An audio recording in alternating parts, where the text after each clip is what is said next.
Malam teman-teman foodpreneur di seluruh Indonesia, ketemu lagi dengan saya Sarita Suteja di Foodies on Sharing, program ngobrol-ngobrol santai yang menghadirkan narasumber-narasumber menarik di bidangnya dan didedikasikan untuk kemajuan foodpreneur di seluruh Indonesia. Foodies, the first F&B education platform in Indonesia.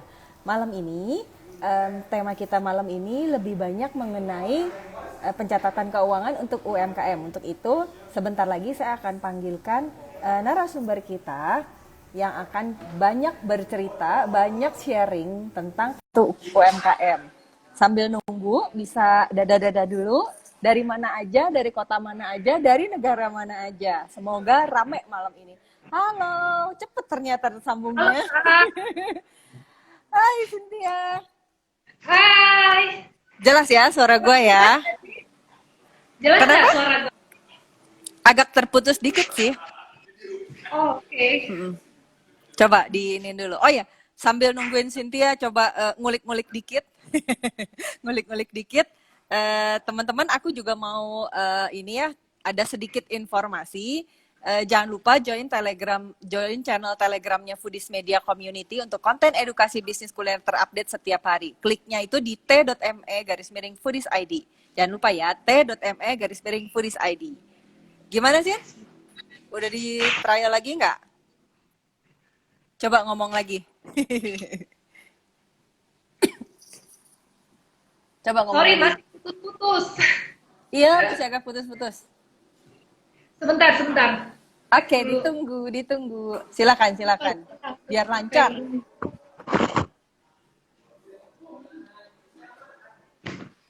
Halo. Halo, much better. Halo. Hai. Nah, kayaknya tadi pakai Bluetooth ya. Iya. Nah, oke. Gimana sih? Oke. Apa di Ya, Jakarta? gimana? Di Jakarta Ya, gimana lagi di kondisi? Jakarta nih. Baik. Gimana? Kalian semua sehat-sehat saja ya? Sehat dan bahagia. Makan Mudah-mudahan terus semuanya soalnya. sehat-sehat selalu ya. Iya.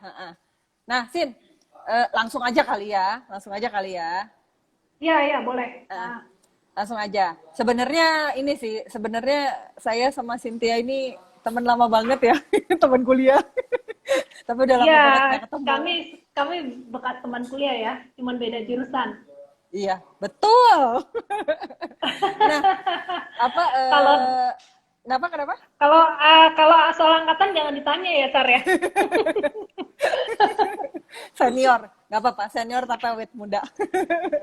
Nah, mungkin kenalan dulu kali ya. Maksudnya kan kayaknya yang tahu Cynthia cuma gua gitu kan. Jadi buat teman-teman foodpreneur, mungkin Cynthia kenalin aja deh Cynthia ini siapa. Kemudian nyebutnya Sinara ya. Sinara Consulting itu apa dan sehari-hari Iya. Ah, aktivitasnya Cynthia ngapain aja sih di keuangan atau gimana sih, akan monggo. ya kebetulan Sinara Consulting ini dulu kan aku memang pertamanya lulus kuliah itu langsung masuk Big Four ya untuk KAP. Ya. Jadi pernah di KPMG waktu lama ya, masih lama. Terus sudah tuh malang melintang di dunia corporate ya. Ya. Dan yang selama 3 tahun terakhir itu aku lebih aktif jadi konsultan ya. Ya jadi konsultan bareng temenku gitu. Konsultan Kita akuntansi ya? konsultan akuntansi dan kebetulan partnerku juga dia memang punya pengalaman di internal audit. Jadi kami juga suka mengerjakan proyek internal audit bareng. Nah, jadi gitu. konsultan keuangan dan audit ya. Ya, konsultan keuangan dan internal audit ya. Sinara Consulting itu konsultan keuangan sama internal audit ya. Ya, nah klien-klien kami sih kebanyakan klien usaha kecil dan menengah ya. Jadi misalnya contoh franchisee ya, franchisee untuk restoran itu juga kita tangani lah ya. ada klien kita franchisee, bukan franchiser ya, tapi franchisee-nya. Orang yang Terus ngambil ada juga franchise-nya gitu ya, bukan yang nge-franchise-in bukan atau orang yang ngasih franchise-nya justru. Oh, I see. Ya. orang yang ngasih franchise-nya. Terus udah tuh apa untuk kita juga punya klien yang apa eh, game tempat-tempat game gitu loh, game arcade apa seperti Time Zone. Oh, I see. Nah, Ya, tapi ya. dia lokal, ada seperti itu juga. Nah, klienku juga ada lagi konsultan marketing nih, sama kayak Sarita. Kalau bisnis kuliner ada nggak, Sin? Kenapa? Kalau bisnis kuliner ada nggak? Bisnis kuliner. Bisnis kuliner. Oh iya, itu yang franchisee itu kan kuliner. Ah, kuliner ya. Nah, berarti Ah, cocok nih. ah. Cocok, cocok, Cocok nih. cocok. Cocok. Nah, Franchisee mungkin itu kuliner. Kebetulan dia apa? Dia yang bikin franchise-nya sendiri, apa? Kemudian dia ini apa franchise ke franchiser ya. Oke, nah, Ah, oh ah. ya, nih sebelum nanya ya, sebelum masuk pertanyaan, buat teman-teman yang mau nanya nanti ke Cynthia, itu bisa juga lewat kolom Q&A di bawah ya, yang ada tanda tanya. Jadi jangan di timeline, kalau di timeline nanti nggak kebaca, soalnya jangan di chat, Hmm, jangan di komen. Jadi di mm-mm. kolom Q&A aja. Nanti sebelum terakhir, nanti yang beruntung itu akan saya bacain, sama ini juga ada beberapa yang masuk di Google Docs yang tadi kita sempat sebarin, nanti juga akan aku bacain, dipilihin tapi. Nah, Iya, mungkin iya, masuk iya. aja sih, Sin. Sebenarnya ya kalau untuk pebisnis kuliner nih ya, untuk UMKM, sebenarnya Mm-mm. pencatatan keuangan yang minimal banget. Karena kan kalau UMKM itu kan kadang-kadang pencatatan keuangannya kan suka agak berantakan ya, gitu. Jadi Mm-mm. sebenarnya pencatatan keuangan yang minimal banget harus ada itu apa aja sih? Oh, kalau untuk UMKM, sebenarnya Ya, sih untuk basic laporan keuangan itu kan sebenarnya neraca sama laba rugi ya. Menurut neraca saya laba ya rugi. memang harus ada sih. Ya cuman nanti pertamanya memang ini ya kita kita kan kalau untuk tergantung nih kita kita jenis usahanya apa dulu. Maksudnya skalanya kita gimana kalau misalnya kita skalanya apa masih terlalu kecil ya mungkin apa cuman jual kue misalnya di rumah ya itu mungkin apa nggak perlu sampai terlalu apa complicated ya bikin neraca tapi kalau mungkin udah udah lumayan besar ini ya udah punya apa punya seperti apa tempat nah itu bolehlah dipikirkan untuk bikin laporan keuangan yang proper gitu neraca sama laporan laba rugi. Jadi kalau misalnya nih masih rumahan, itu sebenarnya laba rugi itu perlu nggak sih? Maksudnya minimal harus dibikin nggak untuk ngerekam? Sebenarnya kalau dibilang perlu, saya bilang perlu ya, karena untuk ini ya, untuk monitoring ya, lebih ke arah kita tuh misalnya bisa mulai dengan pembukuan sederhana ya, misalnya hari ini kita jualnya berapa gitu kan, terus udah tuh berapa ya katakanlah kita jual jual kue ya gitu, jual berapa kue hari ini, nah satu kuenya harganya berapa, nah itu kan minimal kita ada, lalu Mm-mm. Lalu untuk membuat kue tadi itu kita bahan-bahannya apa aja. Nah itu apa kita tulis kan. Jadi kita tahu apa kita jual kue itu untungnya berapa gitu. Nah mungkin itu bisa dibuat apa bulanan ya nanti di total secara untuk lebih memudahkan ya kalau menurut saya apa tadi jumlah kue yang tadi itu sebulan tuh jual berapa jadinya. Terus udah tuh kalau terus pegawai, gaji pegawai kan lebih enak menghitungnya bulanan kan. Terus udah tuh untuk membuat kue tadi bahan-bahan yang kita tuh habis berapa sih gitu selama 1 bulan. Nah jadi dihitung kayak gitu aja dulu itu benar-benar simple menurut saya. Jadi itu bisa nggak dikategorikan misalnya, jadi biaya pegawai, kemudian bahan bakunya berapa, harga jualnya berapa, itu bisa nggak sih disebut sebenarnya udah jadi sebenarnya laporan laba ruginya, tapi sederhana banget. Bisa nggak dibilang itu kok laporan laba rugi? Ya bisa bisa. Ya Bisa itu. ya? Ya yang tadi saya bilang kan apa penjualan. Kita ngitungnya udah per bulan aja itu gampang. Per bulan itu tiap hari jual berapa kue. dapat duitnya berapa. Nah, terus udah tuh misalnya dalam sebulan tuh kita udah ngabisin 10 kantong terigu gitu. Terus udah tuh eh, apa 12 kilo telur misalnya ya gitu. Nah, itu semua dicatat karena kan itu apa yang habis kan ya. Istilahnya kalau kita udah jual kan kita pakai bahan tuh bahannya habis. Tapi bukan bahan yang masih sisa ya lain ya. Jadi bahan yang sudah kita habiskan tuh berapa. Nah, terus sama ditambah waktu bulan itu kita apa kita bayar pegawai kita berapa gitu dalam bulan itu. Nah, terus ditambah misalnya ada marketing, biaya marketing, apa misalnya pasang Pasang pasang iklan iklan ya. di IG. Nah, ya itu kan juga harus kita masukkan itu sebagai biaya. Ya. Berarti di rekap lah kurang lebih mah gini lah kalau misalnya bikin laporan laba rugi yang minimal banget dicatatnya itu minimal kita ada rekap omset kali ya, jual kue berapa dikali harganya berapa dalam sebulan ya, Ya, gitu kan. Kemudian ya, HPP kali ya namanya ya, HPP. Jadi berapa banyak bahan yang udah dipakai dan habis itu berapa, gitu ya, kan. Kemudian dicatat juga ngeluarin gaji pegawai berapa. Gitu. iya, Sama yang terakhir kalau misalnya ada biaya marketing itu juga harus dicatat. Baru dari sana nanti tadi omsetnya berapa dikurangin tadi jual kue berapa, sebulan ngabisin bahan baku berapa, gaji pegawai dikurangin biaya marketing. Nah itu kali yang mungkin udah disebut laba rugi. Sebenarnya itu jadi laba atau rugi gitu iya. endingnya Jadi terakhir ya. untungnya ketahuan. Nah itu. Jadi Nah, itulah ya. sebenarnya secara simpelnya bikinlah dulu mungkin laporan laba rugi dulu kali ya. Jadi neraca mah nanti dulu lah. Nanti kalau udah mulai complicated, Kalau gini udah gini. mulai gimana? Biasanya gini, untuk pemula, tapi saya juga nggak ngomong pemula juga sih. Sebenarnya orang yang udah dagang sekian lama pun gitu, kadang masih bertanya nih saya dagang tuh sebenarnya untung atau enggak gitu. Tapi iya seperti itu. Saya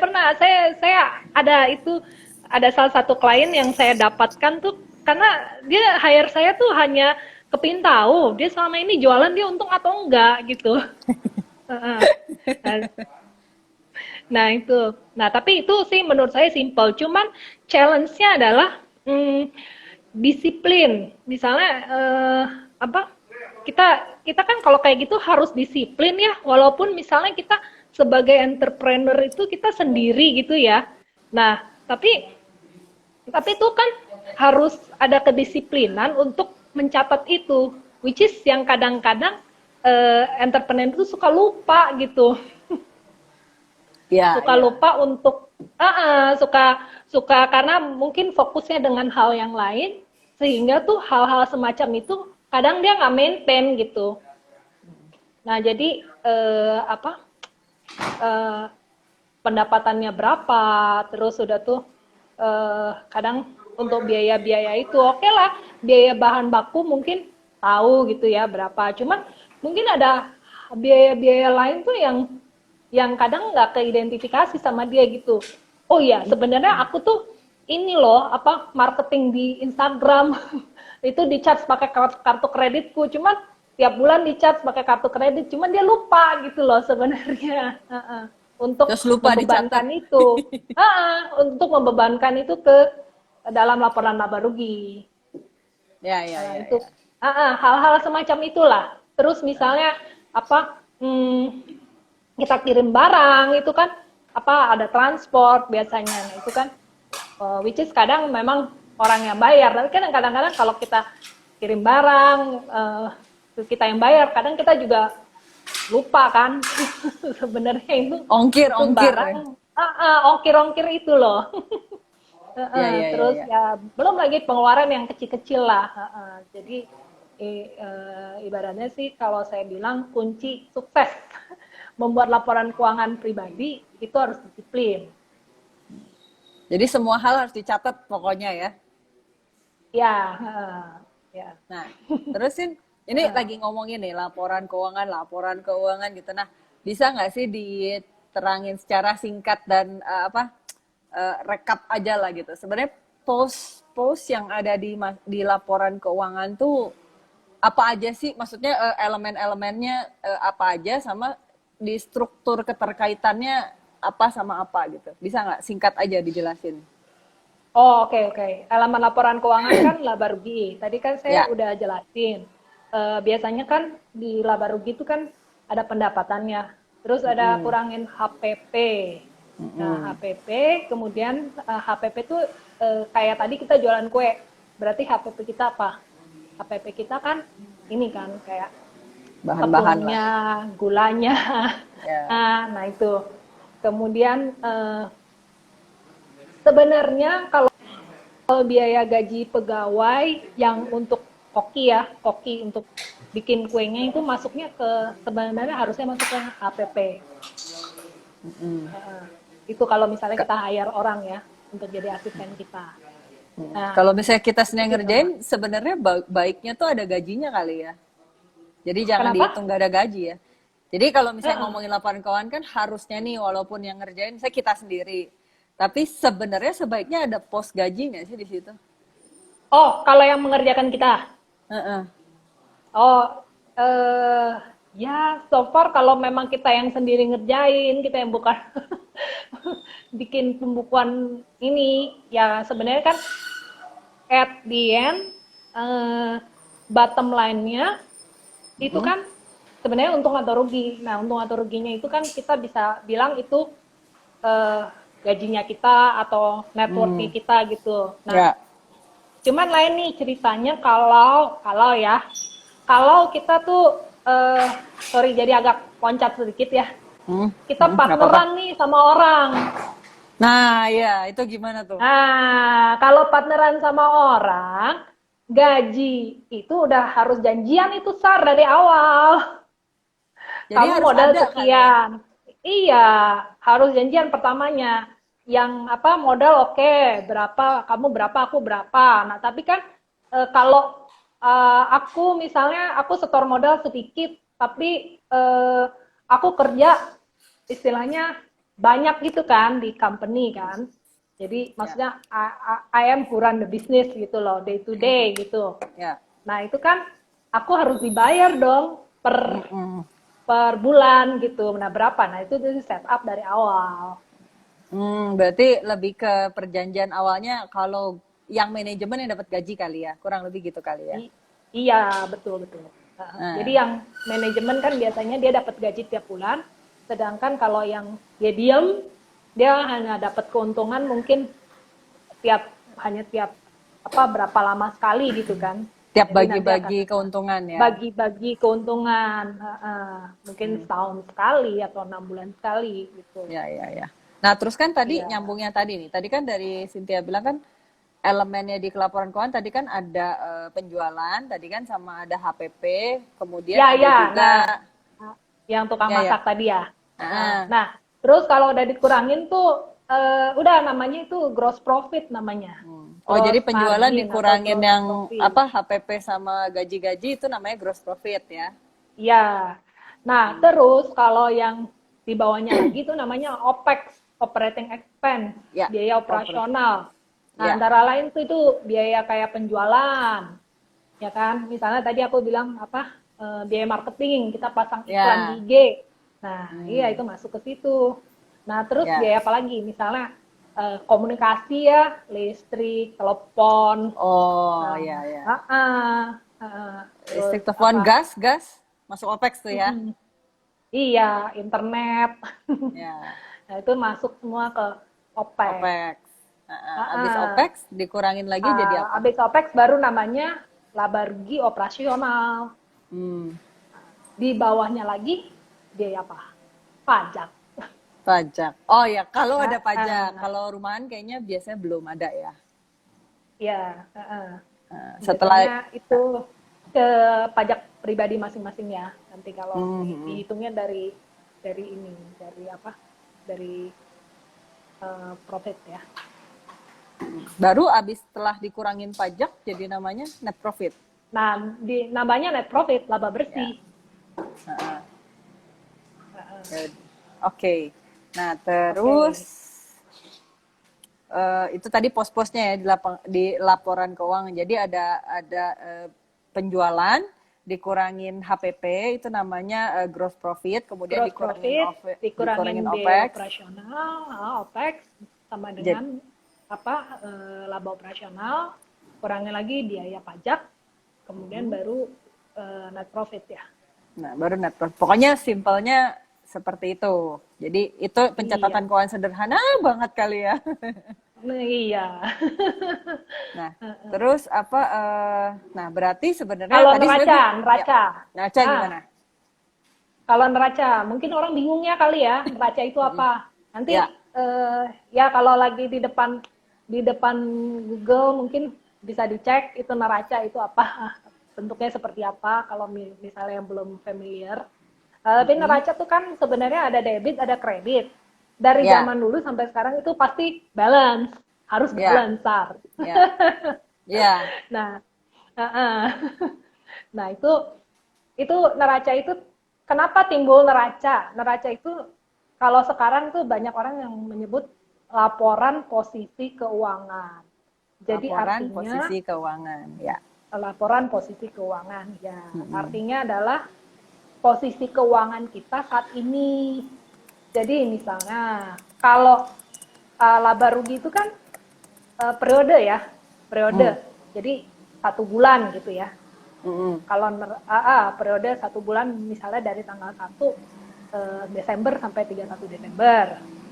Nah, tapi kalau neraca itu enggak, karena posisi jadi dia itu harus main di tanggal, salah satu tanggal. Misalnya 31 Desember. Hmm. Jadi posisi keuangan kita per 31 Desember tuh berapa gitu. Ya. Jadi misalnya, kan kalau di neraca itu ada yang namanya kas. Nah, kas itu misalnya Uang per tunai ya. 31 Desember, kas atau bank lah ya, kas dan bank. Uang tunai maupun uang kita yang ada di bank. Per Ya. 31 Desember tuh uang kita berapa sih ya? Ya. Kayak kita ini aja, Sar, kalau kita ngecek uang di tabungan kita di bank. Per tanggal 31 kan ada tuh pasti saldonya Ya. berapa gitu kan. Nah itu saldonya itu namanya posisi keuangan, posisi kas dan bank kita saat itu tuh ya sekian. Jadi neraca mah dibikinnya per tanggal sekian justru ya. Jadi nggak Per tanggal, ya. mencerminkan posisi keuangan tanggal sekian. Oke. Terus kayak piutang. Nah, kenapa muncul utang atau piutang? Nah, ayo kenapa, Sar? Nggak inget, gue lupa. Jadi kalau piutang itu kan receivable. Ya. Artinya orang ngutang sama kita dia belum bayar. Ya. Nah, jadi misalnya orang itu jadi piutang itu adalah misalnya kita punya piutang 100.000 gitu. Nah, artinya 100.000 itu adalah ekspektasi uang yang bakal masuk kan. Jadi Ya. artinya ada orang yang berhutang sama kita tuh 100.000 karena mungkin kita jual sama dia barang atau kue tadi, cuman dia belum bayar. Ya. Ya. Kalau utang kita yang berhutang sama orang lain. Kita berhutang. Nah, biasa timbulnya utang piutang ya karena kan kita nggak mungkin jualan, kadang-kadang jualan nggak mungkin langsung dibayar gitu kan. Ya. Atau kita mungkin beli barang tapi nggak langsung kita bayar, makanya itu timbul yang namanya utang sama piutang. POP lah ya kalau bahasa orang-orang bisnis kuliner, term of payment. Ya, kadang sebulan, kadang 2 bulan, 3 bulan. Kalau sabar itu bisa sampai 6 bulan loh. Iya, nah gitu. Nah, terus udah tuh kalau neraca ada lagi yang namanya persediaan. Tadi kan saya nyampain tuh kalau saya bilang kan tadi yang simple banget deh kalau bikin laporan laba rugi. Kamu lihat aja, kamu pakai yang dipakai tuh berapa sih gitu. Tadi kan terigu misalnya 10, telur 12 kilo misalnya kayak gitu kan. Nah, Nah, terus pertanyaannya sisanya gimana? Nah, sisanya itu yang dimasukin ke persediaan. Jadi istilahnya itu kan masih stok, ya kan? Nggak boleh kita nggak boleh kita bebanin ke laba rugi. Ya. Gitu. Berarti Jadi, ini lagi kalau ngomongin neraca baru yang sebelah kiri ya, yang aset dulu kan? iya. Ya, Ini kan yang neraca di ada sebelah kanan dan kiri kiri. dulu. Iya, yang di sebelah kiri. Kiri, sorry ya, yang di sebelah kiri dulu. Iya. Ya. Nah, terus habis persediaan biasanya ada ini nih, aktiva tetap. Ya. Apa sih aktiva tetap itu? Nah, aktiva tetap itu istilahnya barang-barang yang kita beli, tapi biasanya dia bukan kategori persediaan, tapi dia itu nggak akan habis dalam waktu 1 tahun. Biasanya seperti itu sekitar. Misalnya apa? kayak apa tuh? Oh, kalau entrepreneur baru mulai, tapi saya rasa biasanya udah punya ini barang, laptop. Oh, iya. Iya. Ya kan? Laptop. Nah, itu Meja biasanya, gitulah ya, kompor. nah kan. Nah, itu kan kalau laptop tuh kan nggak setahun kan nggak bakal nggak bakal habis kan. Jadi masukin ke aktiva tetap. Nah, nanti ada istilah accounting namanya depresiasi. Ya. Sebenarnya ini cuma istilah, tapi intinya itu barang karena nggak habis pakai selama setahun, makanya kita tuh kayak ngebebaninnya ke laba rugi, itu kita nyicil tiap tahun gitu. Jadi tiap tahun tuh misalnya umurnya ya estimasi 4 tahun. Umurnya ya udah kita beli laptop, katakanlah laptop berapa, 15 juta. Kita bagilah 4 tahun gitu. Jadi tahunnya berapa itu? Hampir 4 juta ya. 4 juta. Kalau kita bebanin ke laba rugi. Ya, kalau waktu itu sih gue analoginya biar gampang ya. Jadi depresiasi itu adalah jadi ibaratnya kita kayak sebenarnya nilai barangnya sih sebenarnya tetap di situ. Misalnya laptop gitu ya tadi 4 tahun. Jadi setelah 4 tahun laptopnya itu sebenarnya bukannya habis, tapi tapi nilai laptopnya jadi nol kan.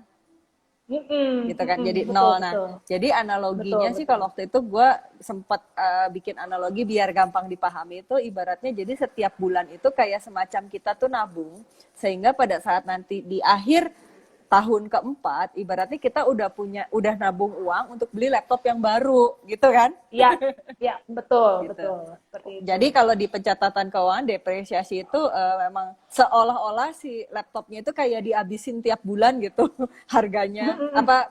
Bukan barang, apa ya namanya, nilai gunanya lah.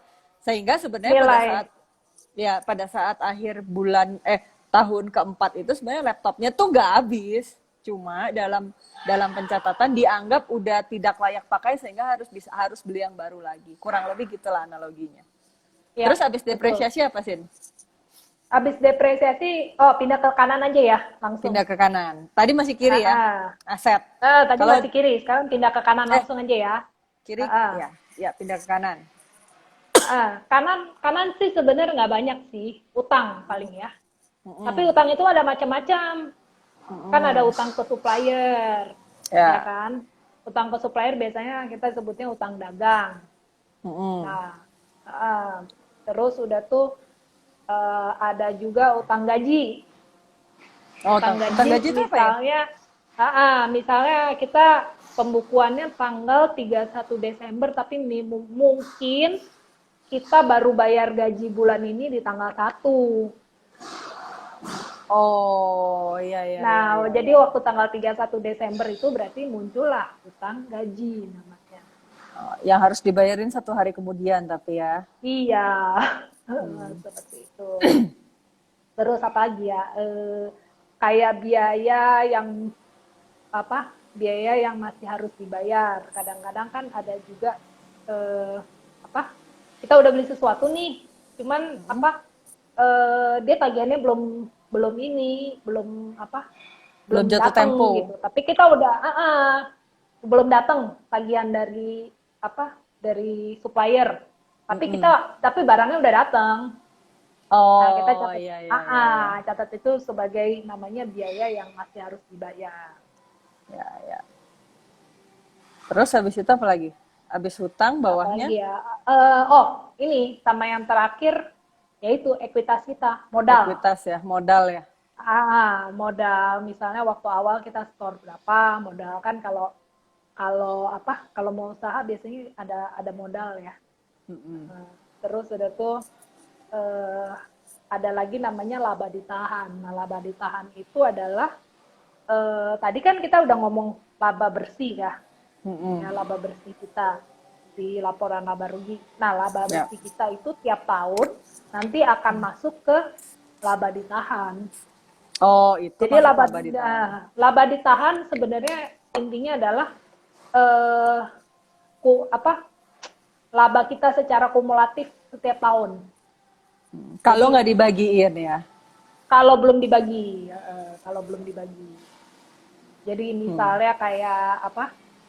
Kayak kita tahun ini untung 100 juta lah, 100 juta. Mm-mm. Mm-mm. Nah, tapi udah tuh kita masukin itu catat itu sebagai laba ditahan.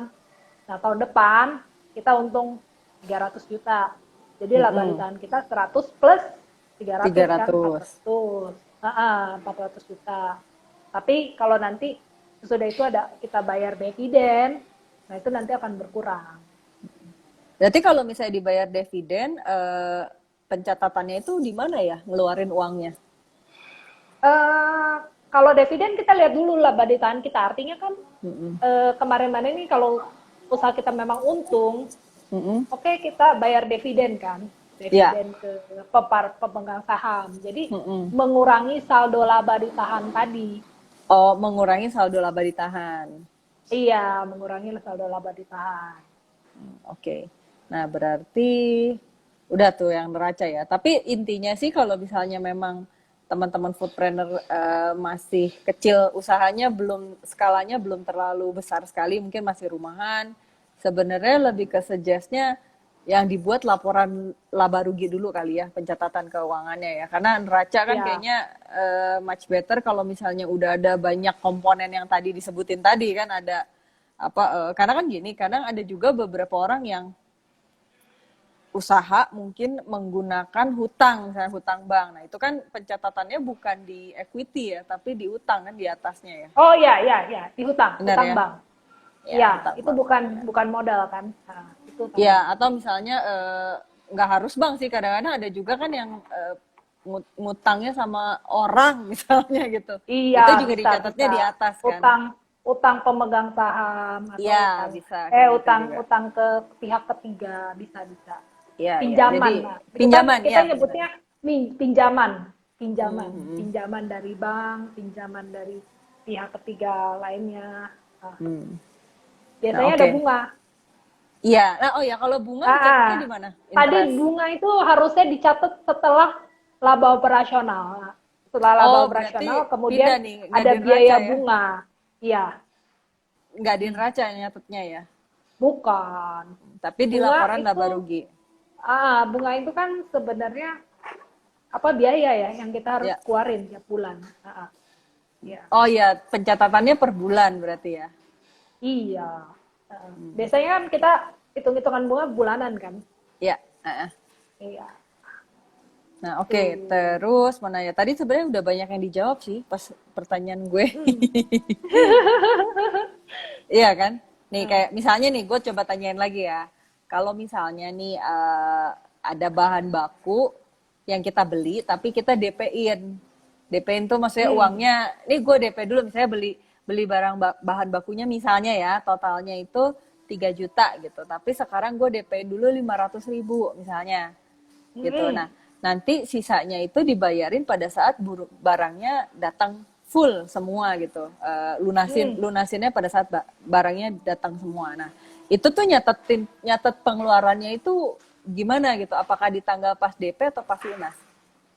Oh, oke. Kalau nyatet pengeluaran tuh harusnya ini asumsi ya. Jadi ini Ya. apa perusahaan udah punya neraca, udah punya laba rugi. Ah, Harusnya ya. pengeluaran itu namanya agak rumit ini. Pengeluaran itu sebenarnya Sar, dicatatnya itu pengeluaran kas pengeluaran kas memang dicatat pas saat kita bayar DP. Pas saat kita lunasin kasnya memang kita catat itu berkurang. Cuman kalau ngomong persediaan akan dicatat pas saat barang itu datang. Gitu. Nah, tetapi kalau ngomong pengeluaran barang tersebut sebagai karena kita pakai, yaitu waktu kita pakai baru itu dicatat kalau duitnya laba rugi. Ya, kalau duit nyatet si uang DP kita itu misalnya yang 500.000 dicatatnya kapan, yang sisa 2,5 juta lagi kapan?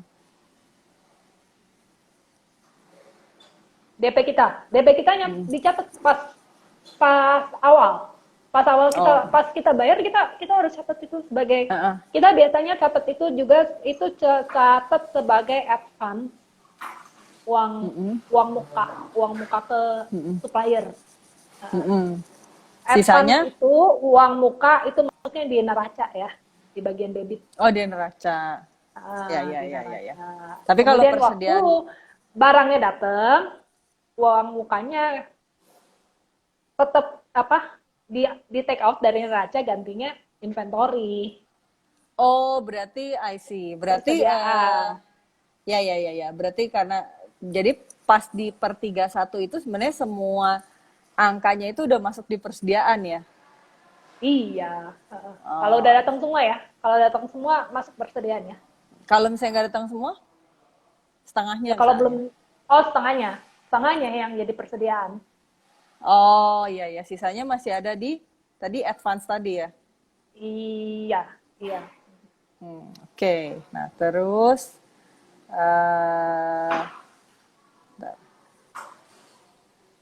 ini kalau misalnya nih dapat omset hari ini kita ngomongnya UMKM aja deh. Kalau misalnya dapat omset kita hari ini XX gitulah jumlahnya, kemudian kan pastinya kan besoknya harus beli bahan baku lagi kan untuk jualan. Nah,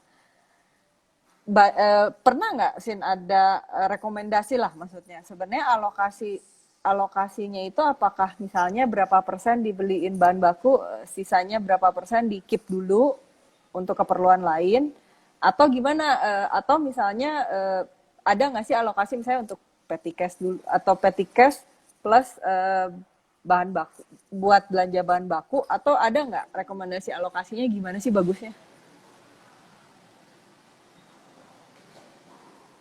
Oke. Jadi itu sebenarnya ini ya, Sar, kayak kita mau create produk tapi itu dari scratch ya, dari bahan baku gitu. Create produk? Iya. Kan biasanya kan? kalau UMKM kan belanjanya harian. Biasanya kan belanjanya harian gitu. Jadi misalnya kalau misalnya dapat omset hari ini, baiknya dialokasinya gimana gitu? Apakah misalnya ekstrimnya misalnya ya udah dapat omset sekian, gue beliin aja bahan baku semua misalnya gitu, atau misalnya bahan bakunya belinya setengah aja, sisanya jadiin petty cash misalnya. Oke. Itu ngatur cash flow ya. Jadi sebenarnya ya. Kalau kiat-kiat ngatur cash flow ya sebenarnya gini, ya kalau kita punya uang ya kita mesti pikirkan, kita tuh nanti kan udah pasti kalau dagang kan kita uang mesti muter terus nih, ya kan? Jadi kita mesti pikirin nih untuk antisipasi. Kita mau jualan berapa banyak nih? Jualan berapa banyak kan otomatis kita mesti beli bahan baku sekian kan. Nah kita ingat kalau misalnya nih di sini kan kuliner ya. Jadi istilahnya kalau beli bahan baku itu tergantung kan, harus tergantung rencana penjualan kan. Kan misalnya kalau ya kebetulan ini lagi musim liburan nih, mungkin penjualan kan akan naik. Jadi bolehlah kita stok belakang banyakkan. Tapi kalau misalnya misalnya lagi slow season ya kita harus mikir untuk stok, karena kan kalau kita stok barang itu nanti apalagi di kuliner ini kan kemungkinan bisa ada resiko untuk expired kan dasarnya. Betul. Jadi itu yang harus menurut saya harus dimitigasi untuk resiko tersebut Mm-mm. gitu. Jadi Terus jadi tarikannya lebih ke rencana penjualannya ya. Jadi bukan berdasarkan omset yang gue dapat berapa, gue alokasinya gimana gitu ya. oh iya, iya, lebih lebih ke arah gini. Rencana kalian, strategi rencana kalian ke depannya itu seperti apa? Hmm. Eh, kita ekspektasi penjualannya akan meningkat atau Hmm. penjualannya tetap atau kita mau invest misalnya di peralatan memasak baru gitu Hmm. bisa kan. Karena Hmm. cash itu kan sebenarnya kalau ngomongin cash flow ya, sorry, Ya. laporan keuangan tuh sebenarnya ada satu lagi sih, yaitu cash flow. Hmm. Oh Cash iya flow itu iya kan iya iya. biasanya cash flow itu ada tiga tuh. Satu, cash flow dari operasional. Terus yang kedua, cash flow dari aktivitas investasi. Kemudian yang ketiga tuh cash flow dari aktivitas financing.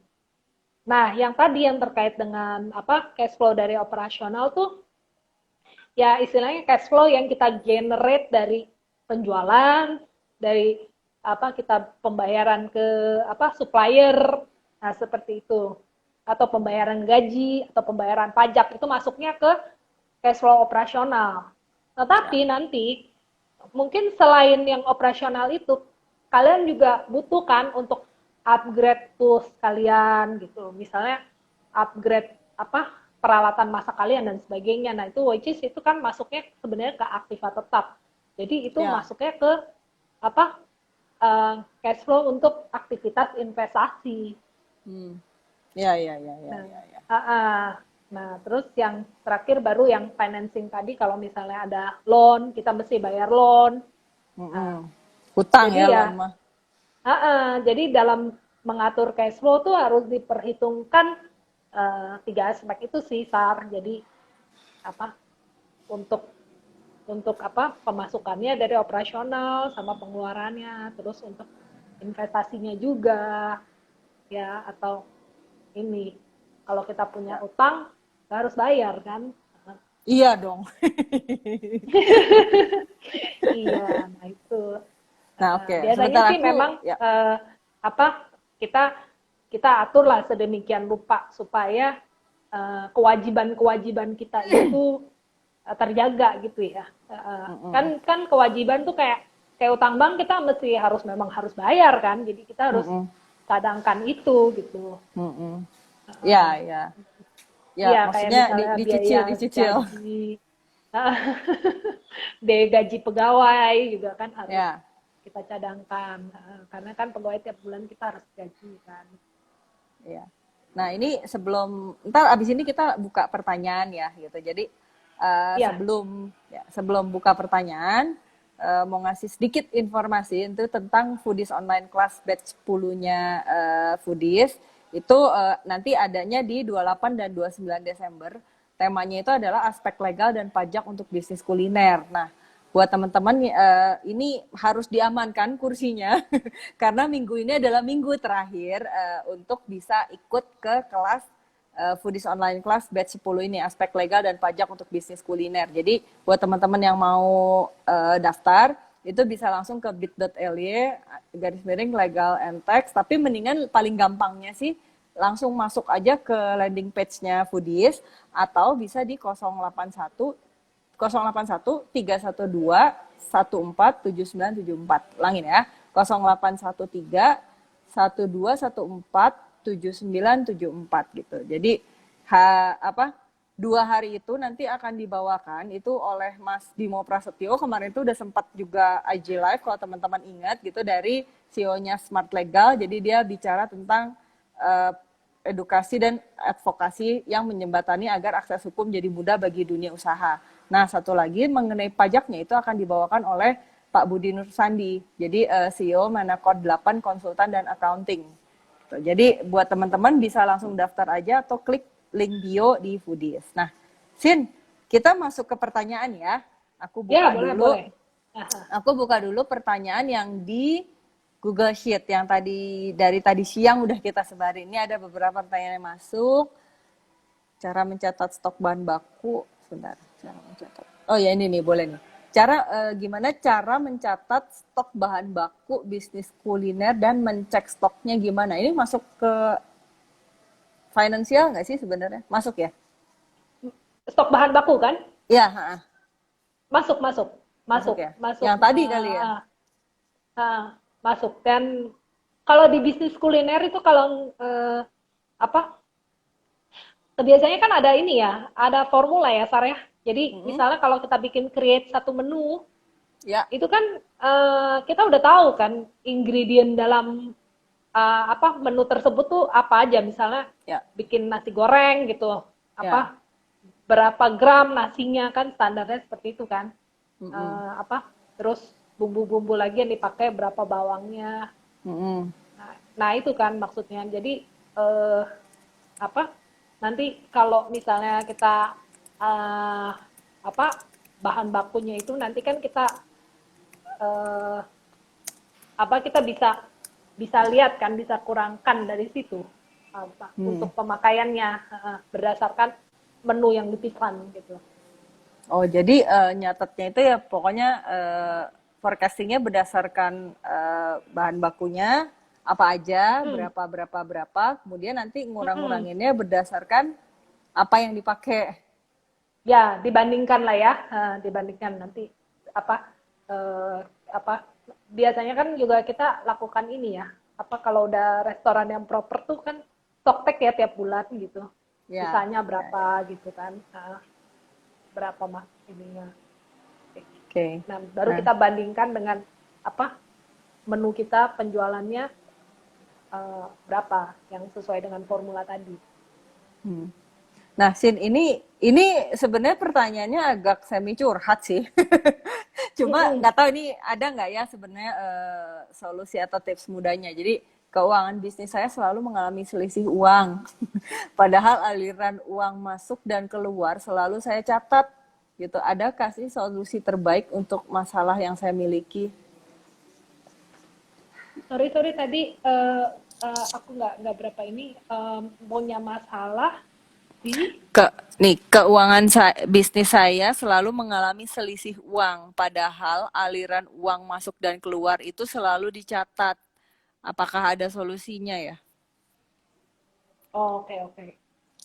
Eh, Bisa jadi selisih uang itu eh, sebenarnya apa? Apakah eh, apakah uang kas atau uang bank? Kadang-kadang memang seperti ini. Kita ini kan hmm, punya eh, jadi itu gini. Kadang kan juga makanya penting tuh ada pencatatan, ada fisik gitu kan. Ah, Jadi iya. ah, ah. Nah itu bukan hal yang bukan hal yang bukan yang hal yang mengejutkan gitu kalau seandainya memang fisik kita gitu ya, itu ternyata berbeda dengan pencatatan kita, itu wajar-wajar aja sih. Ya kemungkinan besar memang ada miss waktu pencatatan. Hmm. Misalnya gini deh, contoh yang paling sederhana, eh, apa kalau misalnya kita uang kas gitu ya, kita punya punya restoran, terus ada yang pegang pegang uang kas gitu kan, ada kas kecil lah restoran. Itu kadang-kadang tuh kan eh, ya keluar uang masuk gitu ya, kita catat sih, cuman kadang fisiknya setelah kita hitung gitu kok nggak sesuai sama catatan kita. Itu Ya. bukan hal yang mengejutkan.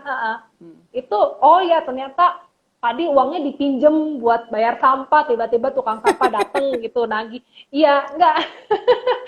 Sorry, jadi mungkin ada miss, bisa jadi. Makanya pentingnya untuk lakukan rekonsiliasi itu secara antara fisik sama catatan itu, kalau perlu Kak, no. Saya bilang harus tiap hari kalau kas ya. Tiap Misalnya hari ya? kalian punya restoran, ada adminnya yang kalian pasrahkan kas tiap hari. Nah itu uh, apa kalian harus ini lakukan rekonsiliasi setiap hari. Jadi harus setiap hari solusinya. Iya, itu berlaku kan ke kasir. Kita punya kasir, kita tempatin kasir di restoran ya. Kasir itu harus bikin Ya, rekonsiliasi setiap hari. Laporan kasir itu rekonsiliasi karena kan dia ya. terima uang berapa. Nah, semua kan ada catatannya itu di sistem kan. Nah, Mm-mm. sistemnya yang mencatat, tapi kasirnya yang memegang uang. Jadi kita harus samakan lah antara catatan yang ada di sistem sama fisiknya. Oke. Uh, Kita coba Iya, buka. bukan, Ya. ya bukan berarti misalnya kalau nggak sama, oh ya mungkin tadi apa kasirnya kelebihan ngasih apa ngasih kembalian bisa juga kayak gitu kan, Mm-mm. atau Bisa. misalnya atau misalnya oh tadi apa orangnya orangnya ya udah nggak mau dikembaliin gitu atau ngasih apa jadi ngasih uangnya lebih gitu ya Mm-mm. bisa hal-hal kayak gitu Tapi itu harus direkonsiliasi per hari ya berarti ya. tiap Biar nggak hari. ada selisih, harus tiap hari. Ya, karena gini, sebenarnya ya kalau rekonsiliasi antara pencatatan sama fisik itu, kalau kita lakukan itu sebulan sekali gitu misalnya, Hmm. apalagi kas nih duit, nanti kalau ada selisih tuh makin susah ngetrace. Ya, bener. Jadi semakin kita sering lakukan rekonsiliasi dalam artian tiap hari ya itu kalau ada selisih-selisih semacam itu tuh akan apa akan lebih gampang gitu mencarinya daripada nanti kalau udah 1 bulan tiba-tiba Nah, nggak sama, nah itu repot ya. dan harus diselesain ya sebenarnya kalau ngomongin keuangan ya nggak bisa misalnya udahlah diputihkan misalnya yang Iya. nggak sama itu tuh harus ditrace sampai ujung ya. Ya udah, nah terus ini coba dibuka pertanyaan yang di Instagram sebentar. Nah, ini ada yang nanya nih, kalau misalnya bikin laporan keuangan, itu kan ada yang dibuat tiap bulan, ada juga yang dibuat laporan 6 bulanan atau tahunan, gitu kan. Nah, itu formatnya sama nggak sih? Sama, sama, Oh, sama ya, gitu. Tapi sebenarnya sama. yang idealnya itu dibuatnya itu per apa sih? Maksudnya apakah perlu sampai bulanan, 6 bulanan, tahunan, atau gimana? Minimal bulanan, minimal Minimal bulanan. bulanan ya gitu. Jadi kalau industrinya masih rumahan, mentok-mentoknya bulanan. Tapi sebenarnya akan jauh lebih bagus kalau dibuatnya per paling idealnya. Enggak, gini, kalau kita ngomongin laporan keuangan tuh biasanya dibuat memang bulanan. Memang Nah, bulanan ya. tetapi kalau yang tadi saya ngomong apa untuk menghasilkan laporan itu sendiri, keuangan itu sendiri kan diperlukan data-data pendukung. Salah Mm-mm. satunya ya seperti tadi laporan kasir. Nah, laporan kasir Ya, itu, tapi kan kita harus meyakinkan bahwa uangnya itu benar-benar yang kita punya secara fisik itu sama dengan laporannya ya. mm-mm. Oh iya. Nah Ah, makanya itu tadi nah, harus ah, rekonsiliasi per hari tadi ya. betul. Jadi yang menurut saya tuh yang harus dilakukan setiap hari tuh yaitu seperti rekonsiliasi. Nah, itu harus dibikin tiap hari. Terus kemudian apa? Ini bukti-bukti itu loh, bukti-bukti pengeluaran kita gitu, misalnya apa? Parkir atau yang kecil-kecil deh. Parkir. Misalnya belanja di pasar atau apa gitu kan kadang Oh, kadang kalau bisnis kuliner kan kadang belanja juga kan di pasar gitu kan. iya. Belanja mandiri Nah, kita itu nyebutnya biasanya. nah itu yang harus dikumpulin gitu loh dan itu memang nggak bisa bulanan, itu harian dan mungkin kan harus rajin untuk direkap. Ya saya saran sih direkap harian, tapi kalau sulit ya mungkin mingguan gitu. Hmm, hmm, hmm. Tapi harus direkap karena itu akan jadi input untuk jadi input di laporan keuangan. Yang Iya, tadi harus dibikin per bulan tadi ya.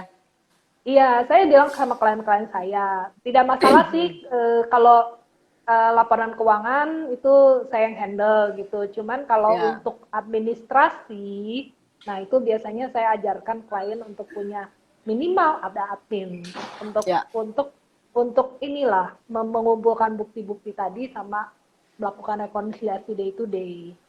Nah, ya. Nah, ini ada lagi nih yang nanya. Terakhir deh kayaknya. Mm-mm. Dalam neraca, biaya dekor seperti sekat, cat, dan lain-lain ini ditulis atau enggak? Jika ditulis, apakah ada biaya penyusutan juga?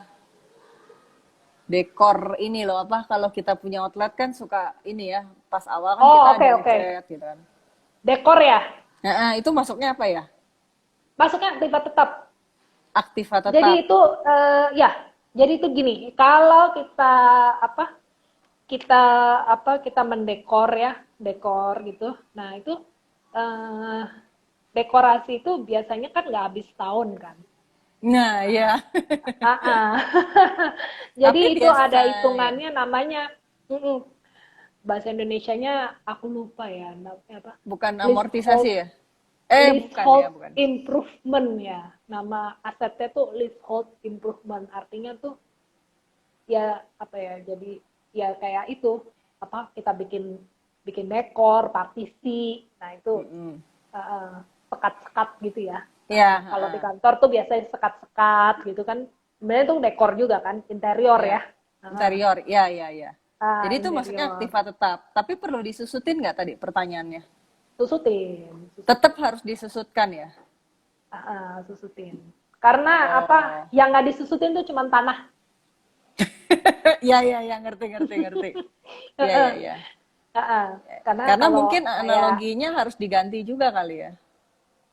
kenapa? Ya, Analogi? mungkin analoginya kenapa harus disusutin juga karena dekor-dekor dan sekat mungkin analoginya ya setelah sekian tahun pasti harus ada penggantian juga gitu mungkin ya. Betul, betul. Harus ada penggantian. Jadi, itu kan umurnya juga nggak ini ya, nggak terbatas gitulah umurnya. Hmm. Atau kalau misalnya di beberapa praktek bisnis kuliner ya Sin ya, itu kadang-kadang kalau yang namanya dekor itu walaupun belum rusak itu suka diganti sih minimal 6 bulan sekali atau 1 tahun sekali kadangan ya. Karena untuk refreshment. Oh, oke oke. Jadi gini, dibedakan antara dekor yang kita pantek gitu loh, misalnya kayak kita pasang apa gitulah di dinding In, gitulah. Jadi dia, instalasi listrik misalnya. nah instalasi listrik kan nggak mungkin lah kita ganti-ganti tiap Ya, berapa lama sekali kan. Nah kecuali, nah tapi kan ada dekor-dekor yang tematik tuh ya, yang ya, tapi misalnya itu dia banner nggak gitu. permanen gitulah istilahnya, Ya, nggak permanen. Nah dekor-dekor yang nggak permanen itu ya itu langsung dijadikan biaya saat apa saat terjadi ya. mm-mm. Oh berarti Misalnya dia nih bukan kita, aktiva ya? misalnya kita kayak sekarang nih lagi mau apa? Lagi mau Natal nih, jadi di dekor Ya, Natal gitu kan. Nah mm. itu masuk ke biaya sih. Oh itu masuk Bukan OPEX masuk atau bukan OPEX ya? OPEX. OPEX, bukan biaya marketing misalnya, kan tematik. Bukan bukan. Jadi masuk Bukan, OPEX. Biaya masuknya ke OPEX ya ya. biaya apa ya? Biaya dekor ya. Biaya marketing, Biaya dekor. marketing biasa ya, bisa bisa dimasukin ke situ sih. Hmm. Nah oke, paling coba ada lagi gak ya nanya? Coba gue buka lagi ya. Ya. Eh, oh ini ada yang nanya ini tapi cukup teknis sih, tapi nggak tahu coba ya. Kalau pembayarannya hanya melalui OVO, GoPay, dan kawan-kawan mungkin lebih ke yang e-money kali ya, bukan cash. Rekonsiliasinya cukup lihat berapa yang ditransfer atau gimana? Ya iya kali ya. Lihat dari apa namanya settlementnya OVO sama GoPay kali ya. Berarti kan salesnya dari situ kan, bener nggak? Oh Kan iya. omset Nah, omset yang ini, masuk hari itulah mungkin. Kan jadi ya ya, nggak ada cash on hand kan fisik. ya ya ya. Oke. Ini, eh jadi gini, apa? Kita harus bedain antara penerimaan uang ya dengan apa pencatatan penjualan. Jadi ini contoh. Jadi di klienku waktu itu eh, kan ada mesin posnya ya, mesin pos yang kita biasa POS, pakai ya. itu ya, Moka Mm-mm. ya. Moka ya misalnya. Nah itu kan pos ya, mesin pos point Mm-mm. of sale. Nah itu eh, dia punya catatan kan penjualan kan Mm-mm. sebenarnya. Mm-mm. Nah, cuman masalahnya uang itu kan sebenarnya masuknya lewat ini dong, OVO, GoPay itu kan ya. Mm-mm. Nah, itu masuknya ke apa? Ke ke rekening. Nah, tapi yang harus kita lakukan jangan lupa, kita jangan cuman mencatat memeriksa laporan eh, dari OVO apa bisa pembayaran OVO GoPay itu ke dalam ke dalam apa ke dalam banknya kita harus juga bandingin sama penjualannya. Maksudnya gimana? Uh, karena karena kadang nggak sama gitu loh, kadang nggak sama Oh, oh jadi ya?